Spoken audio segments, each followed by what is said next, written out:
ലോകത്തെ ഏറ്റവും ഉയരമുള്ള കെട്ടിടമായ ബുർജ് ഖലീഫയുടെ ഉദ്ഘാടന ചടങ്ങുകൾ നടന്നു. യുഎഇ വൈസ് പ്രസിഡന്റും പ്രധാനമന്ത്രിയും ദുബായ് ഭരണാധികാരിയുമായ Sheikh Mohammed bin Rashid Al Maktoum ദുബായിയുടെ ഭരണസാരഥ്യം ഏറ്റെടുത്തതിന്റെ 4ാം വാർഷികത്തോടനുബന്ധിച്ചായിരുന്നു ബുർജ് ഖലീഫയുടെ ഉദ്ഘാടനം. നാളെ മുതൽ ബുർജ് ഖലീഫയിൽ പൊതുജനങ്ങൾക്ക് പ്രവേശനം അനുവദിക്കും.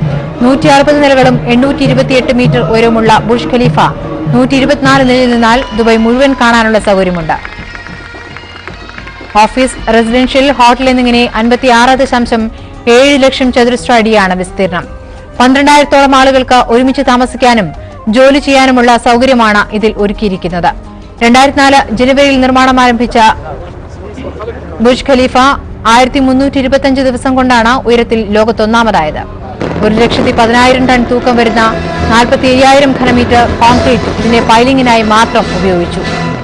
3,30,000 ഘന അടി കോൺക്രീറ്റും 39,000 ടൺ ഉരുക്കുമാണ് ഭൂമിക്ക് മുകളിൽ ഉയർന്നു നിൽക്കുന്നത്. മനുഷ്യപ്രയത്നത്തിന്റെ 2,20,00,000 മണിക്കൂറുകളാണ് ഈ വിസ്മയത്തിനായി ചിലവഴിച്ചത്. കാനഡയിലെ 553.33 മീറ്റർ ഉയരമുള്ള CN ടവർ, തായ്വാനിലെ 508 മീറ്റർ ഉയരമുള്ള തായ്പേയ് 101 എന്നീ വമ്പന്മാരാണ് ബുർജ് ഖലീഫയ്ക്ക് പിന്നിലായത്.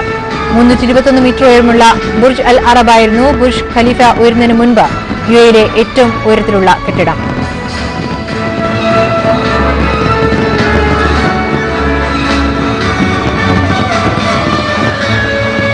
കൂടുതൽ വിവരങ്ങളുമായി ചന്ദ്രകാന്ത് വിശ്വനാഥ് ദുബൈയിൽ നിന്ന് ചേരുകയാണ്. ചന്ദ്രകാന്ത്, ഉദ്ഘാടന ചടങ്ങിന്റെ പ്രത്യേകതകൾ എന്തൊക്കെയായിരുന്നു? അവസാന നിമിഷം വരെ ഇതായിരുന്നു ബുർജ് ഖലീഫ എന്ന ലോകത്തെ ഏറ്റവും ഉയരമുള്ള കെട്ടിടത്തിന്റെ ഉദ്ഘാടന ചടങ്ങിന്റെ ഏറ്റവും വലിയ സവിശേഷത എന്ന് വേണമെങ്കിൽ പറയാം.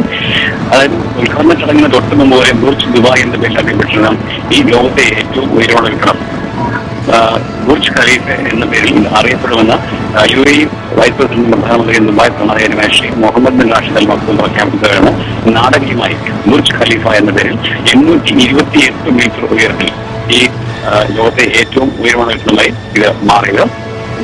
ഏറ്റവും വർണ്ണാഭമായ, മാത്രമല്ല ലോകത്തെ ഇനി ഇതിനെ കവച്ചു വെക്കുന്ന തരത്തിലൊരു ഉദ്ഘാടന മാമാങ്കം ഉണ്ടാവില്ല എന്ന് തോന്നിപ്പിക്കുന്ന മാറായിരുന്നു ഇതിന്റെ ഉദ്ഘാടന ചടങ്ങുകൾ എന്ന് പറയാതിരിക്കാൻ വയ്യ.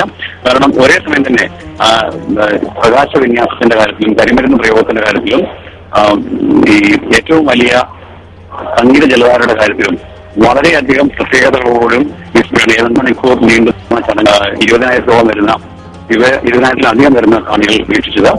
വൻപിച്ച ജനമായിരുന്നു ബുർജ് ഖലീഫയ്ക്ക് ചേരുന്നത്. അതിഥികളും ക്ഷണിക്കപ്പെട്ടവരും സന്ദർശകരും ഒക്കെയായി വളരെയധികം പേർ ഇവിടെ കാണാനെത്തിയിരുന്നു.